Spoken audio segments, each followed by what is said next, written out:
Olá, vamos continuar o exame aqui das questões de processo penal do concurso público de defensor público do Distrito Federal, realizado no ano 2019 pela SESP. Essa é a terceira parte, já tivemos a primeira e a segunda, só dá uma olhada aí nos vídeos listados do canal e vamos continuar o exame dessas questões aí. Se esse assunto é relevante para você está estudando para concurso público, defensor público ou outras carreiras jurídicas e tem interesse nesse material, quer incentivar meu trabalho, peço que clique aí no gostei, na notificação aqui do lado, promovendo o crescimento aqui do canal e a exposição disso para mais pessoas. Vamos lá começar?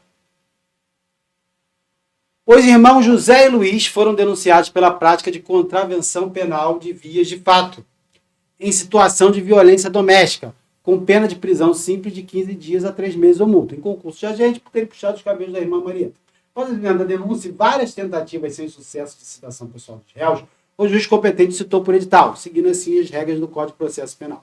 A afirmativa é: caso tenha comparecido pessoalmente e posteriormente condenado, Luiz poderá apelar no prazo de 5 dias, devendo apresentar as razões recursais em 8 dias. Então, efetivamente, se ele foi citado por edital, mas depois se ele compareceu ou posteriormente foi conseguido realizar a citação de forma pessoal, ele veio aos autos e ele pode ser condenado? Pode ser condenado. O processo, no caso de citação por edital, o processo vai ficar suspenso, assim como a prescrição vai ficar suspensa, até que aquele indivíduo venha aos autos, até que ele seja encontrado, ou até que transcorra um prazo da prescrição pela pena máxima do delito. Se ficar suspenso por mais do que o prazo prescricional pela pena máxima do delito, retorna a correr a suspensão, ela não é indefinida. Agora, se ele comparece, ele pode ser condenado. Sendo condenado, Luiz pode apelar? Pode apelar. Ele pode apelar no prazo de 5 dias e as razões recursais elas podem ser apresentadas em 8 dias. No processo penal, é permitido a apresentação do recurso e, posteriormente, a apresentação de razões, o que não acontece no processo civil. E a questão trabalha aí, é uma questão injusta no meu modo de ver, porque ele trabalha a questão do prazo e uma exceção processual, porque realmente o prazo da apelação é de 5 dias, correto? E o prazo para apresentação das razões recursais é de 8 dias, em regra. Em regra. Por quê? Porque o artigo 600 do Código Penal, ele coloca lá que, assinado o termo de apelação, o apelante depois do apelado terá um prazo de 8 dias cada um para oferecer razões. Então, a regra é o prazo de 8 dias. E quais são as exceções? Nos casos de processo de contravenção, em que o prazo será de 3 dias. 3 dias. Também outra exceção é se for apresentada essas razões pelo Ministério, pelo assistente de acusação. Ele também terá o prazo de 3 dias para arrazoar após a apresentação pelo Ministério Público, tá certo?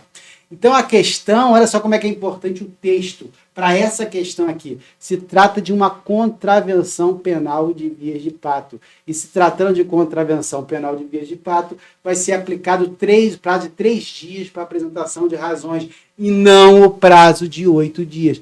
É uma questão errada.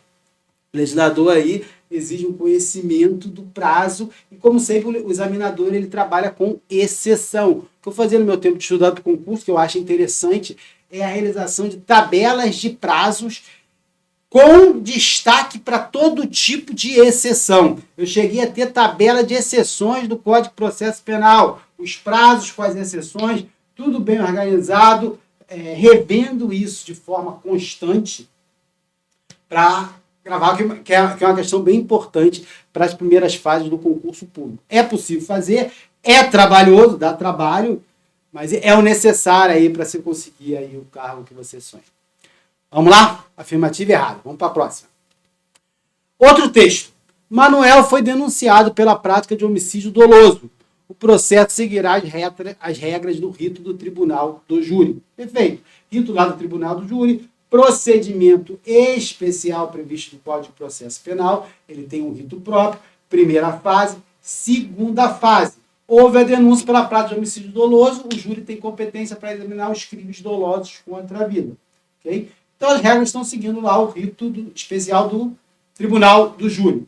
A afirmativa é: caso o advogado particular de Manuel falte injustificadamente à sessão plenária de julgamento do júri, o juiz nomeará imediatamente defensor público para promover a defesa técnica nessa mesma sessão, em regra, vedado o seu adiamento nessa hipótese. O que a questão está colocando para você? Está marcado o dia do julgamento, plenário do júri.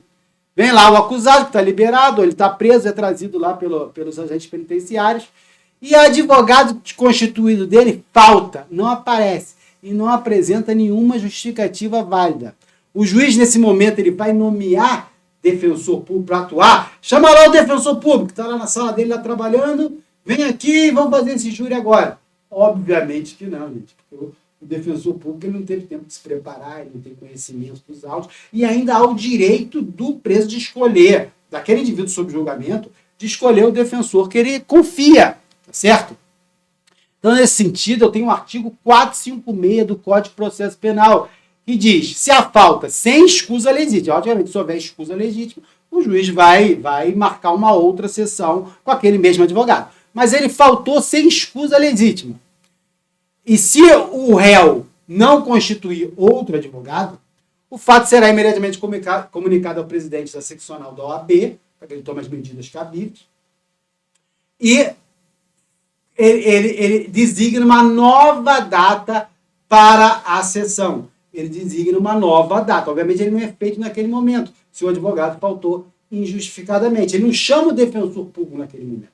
Agora, o que acontece é o seguinte: ele adia, o julgamento será adiado somente uma única vez, devendo o acusado ser julgado quando chamado novamente.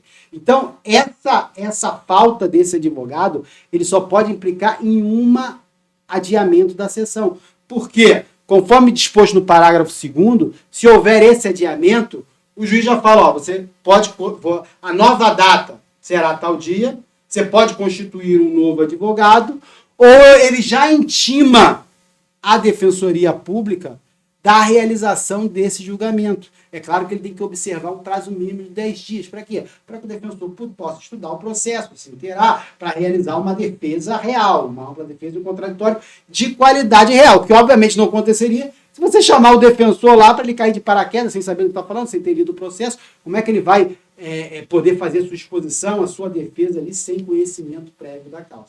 Então, não compareceu o advogado do réu injustificadamente. O juiz vai marcar uma nova sessão e já vai intimar a Defensoria Pública da realização desse novo julgamento, dando um prazo de 10 dias.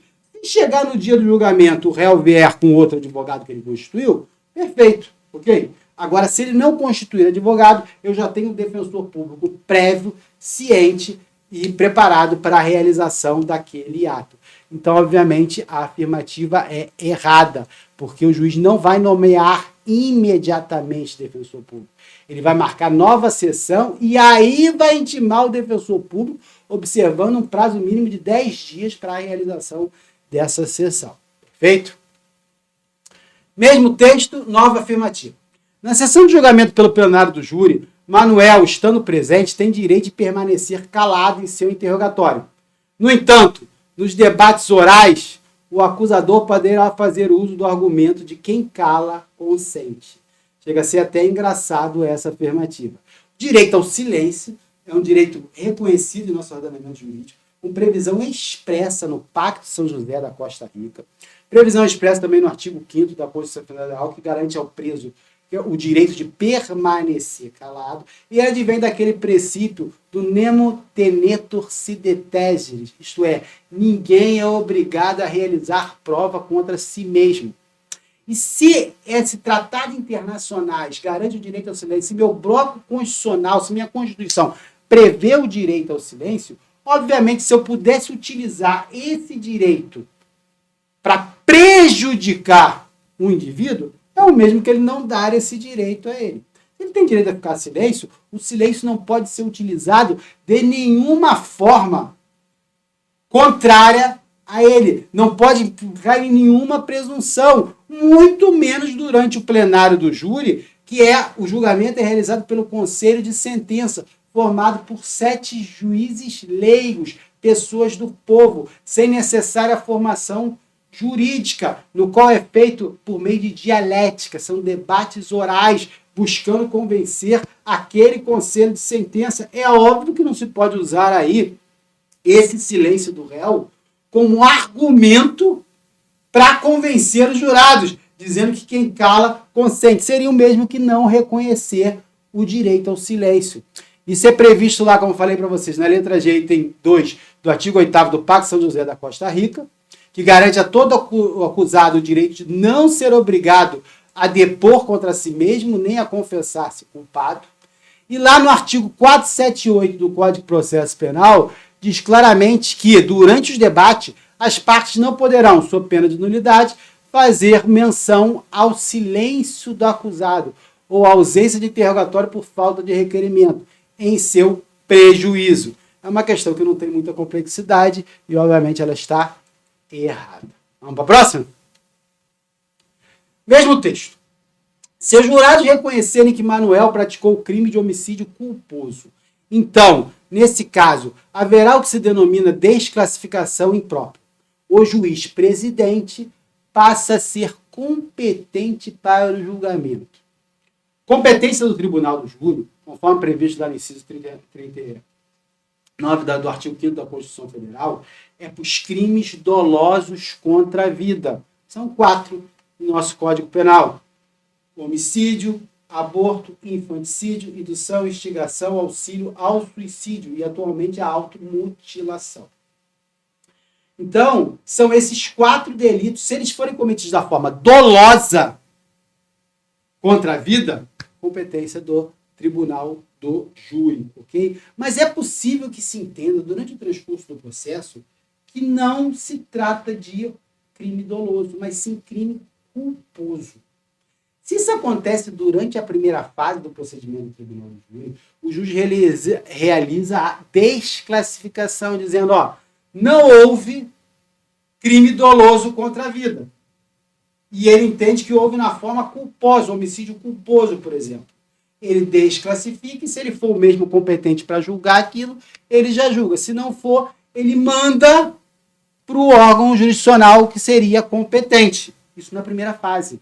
Mas agora, na segunda fase, nós temos uma exceção à regra geral da desclassificação. Porque se essa desclassificação for realizada pelo conselho de sentença, que num dos quesitos diga que não houve dolo, ele diz que não é crime doloso contra a vida, nessa situação ele está dizendo que não é competente. E quem que vai julgar aquele caso, então? Qual crime que vai ser cometido? O juiz presidente. Como vocês sabem, o tribunal do júri ele é formado pelo juiz presidente e pelo conselho de sentença, que toma uma decisão complexa, certo? Nesse caso, o conselho de sentença entendeu que não há crime doloso contra a vida. Passa para o próprio juiz presidente dar seu entendimento sobre o caso e julgar o caso, ainda que haja um outro juiz na comarca que seja o competente para julgar aquele caso. Nessa desclassificação realizada durante o plenário do júri, ela sempre faz para o juiz presidente, que vai julgar o caso, inclusive aplicando as determinações legais para aquela espécie de delito que ele entender cometido. Certo? Isso está lá no parágrafo 1º do artigo 492 do CPP. Se houver desclassificação da infração para outra, de competência do juiz singular, ao presidente do tribunal do júri caberá proferir sentença. E aí, se for um caso de uma infração penal de menor potencial ofensivo, ele tem que utilizar lá os institutos despenalizadores lá da Lei 9.099, prevenção penal, posição civil dos danos e tudo mais. Mas então vai para o juiz presidente. Nesse sentido, a questão está perfeita. Praticou o crime de violência, então nesse caso, o juiz presidente passa a ser competente para o julgamento. Perfeito, certo. Mas agora, houve o que se denomina de desclassificação imprópria. Nessa circunstância aqui, tem que ser aferido o que é a diferença entre a desclassificação própria da desclassificação imprópria.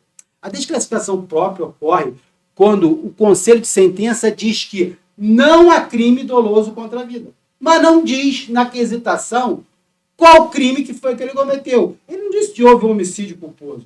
Ele não disse para qual crime houve a desclassificação. Ele só está dizendo o seguinte: não é crime doloso contra a vida. Eu não tenho a competência para julgar. Vai tudo para o juiz presidente e ele pode aplicar o seu entendimento livre sobre o caso, o seu entendimento motivado, é claro, mas sem qualquer adstringência a um tipo penal específico, desclassificação própria. Já na desclassificação imprópria, ocorre quando o conselho de sentença diz que não é crime doloso contra a vida e diz qual é o crime que incide na situação. Ele diz assim, não foi homicídio doloso, mas foi homicídio culposo.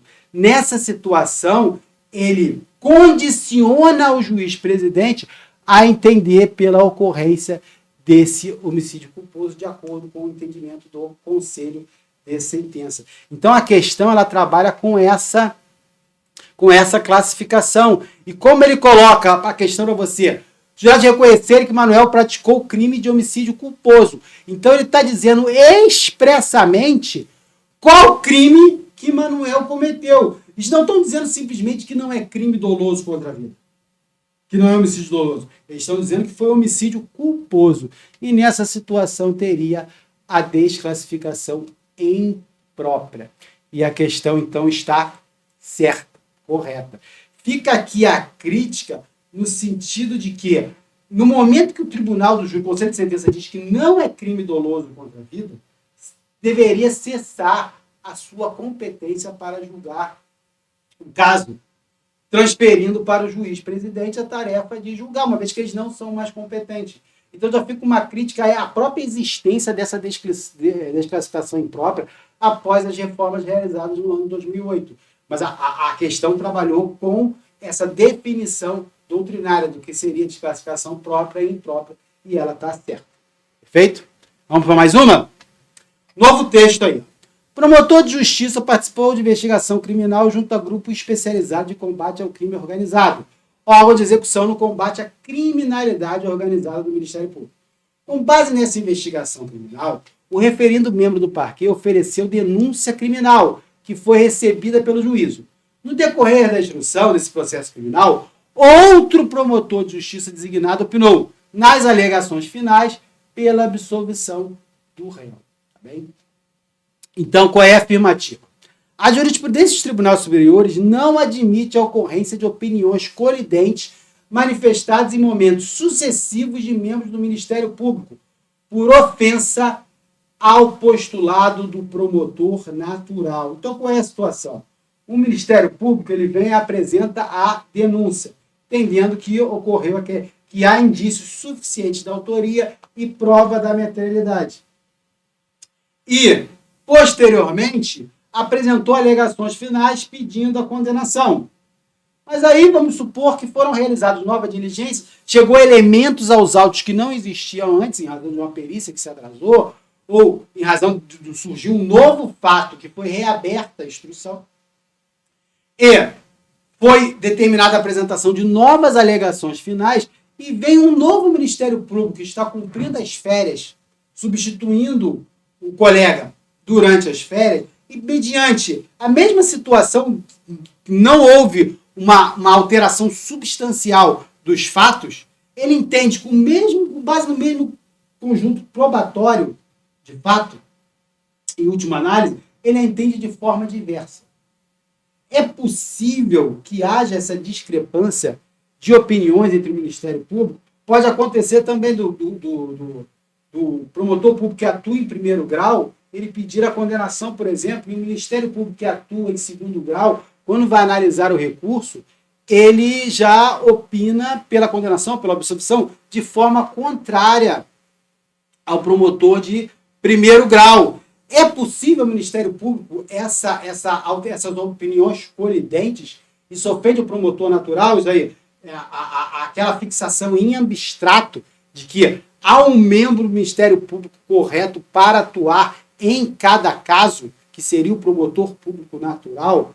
Nessa situação aí, a questão ela trabalha entre os conceitos do princípio da unidade do Ministério Público e da independência funcional do Ministério Público, que estão lá previstos no parágrafo 1º do artigo 127 da Constituição Federal. Efetivamente, o Ministério Público ele compõe uma instituição única, o Ministério Público. Toda vez que um promotor ele atua em nome da instituição, ele, na verdade, ele está apresentando a instituição, o Ministério Público, que é uma só. Ela é uma só do ponto de vista do objetivo, da sua finalidade. O que não impede que ela seja organizada para permitir a execução das tarefas que acabem, que ela seja organizada em diversos órgãos. Mas a finalidade, o modo de agir dela, ele é único. Mas isso não quer dizer que cada membro não tenha sua independência funcional, a sua autonomia intelectual, conforme já decidiu o STF no HC 102.147, que ele diz que é possível essa divergência opinativa do Ministério Público, que se legitime em face da autonomia intelectual que qualifica a atuação do membro do Ministério Público, situação que não traduz ofensa ao postulado do promotor natural. Então, embora o Ministério Público seja uno, cada membro tem sua independência funcional para, buscando a mesma finalidade que é de todos, ter a sua autonomia intelectual, cada um de sua forma. Então é perfeitamente possível que o Ministério Público entenda uma situação e outro membro do Ministério Público, na mesma situação, tenha um entendimento diverso, sem qualquer ofensa ao princípio do promotor natural. Então a questão está errada, uma vez que os tribunais superiores admitem, tá certo? Como eu coloquei para vocês o HC 102.147 do STF. Vamos para a próxima? O texto é o mesmo. Vamos para a afirmativa. Embora constitucional a atribuição do Ministério Público para promover investigação de natureza penal, segundo o STJ, a participação de membros do parquê na fase investigatória criminal do grupo especializado impede que este membro ofereça a denúncia, bem como ofende o direito à ampla defesa. Então, o fato do Ministério Público ter realizado a investigação o impede de apresentar posteriormente a denúncia em relação àqueles fatos investigados. Ele ofenderia a sua imparcialidade. Como é notório, o Ministério Público ele possui a capacidade investigatória, o que foi entendido como perfeitamente constitucional pelo STF no ano de 2015. E ele realiza aí pelo PIC, que é o procedimento de investigação criminal, certo? Então é possível dele investigar. E essa investigação o impede de apresentar a denúncia depois? O entendimento é que não. Inclusive é um entendimento sumulado pelo STJ, súmula 234, que diz que a participação do membro do Ministério Público na fase investigatória criminal não acarreta o seu impedimento ou suspensão para o oferecimento da denúncia. Por quê? Porque embora o Ministério Público ele tenha que agir com observância dos princípios da imparcialidade, ele tem que observar os mandamentos legais, inclusive atuando de forma não heterônima, mas não é necessário do Ministério Público a imparcialidade. Pelo contrário, no processo penal, ele vai atuar pedindo a condenação ou não, é claro que observando a legalidade, a lei, mas ele vai atuar pela palavra da vítima. Okay? O Ministério Público ele não é considerado a parte imparcial do processo. O imparcial do processo é o juiz. Então ele não fica contaminado. O fato dele ter participado da investigação não o contamina a ponto dele não poder apresentar a denúncia em razão daquele fato. Como reconhece aí a súmula 234 do STJ. Então, ela é, essa questão aí errada, uma vez que não impede que esse membro ofereça a denúncia, bem como não ofende o direito à ampla defesa, segundo o entendimento dos tribunais. Tá certo? Acabamos de ver, analisamos todas as questões aí relacionadas a processo penal desse concurso aí da SEF, Defensoria Pública do Distrito Federal de 2019. Vamos fazer outros vídeos analisando as questões de direito penal e peço a vocês aí, se gostaram do material, se lhe ajudou de alguma forma, deixar o like, se inscrever na notificação. Um abraço, bons estudos.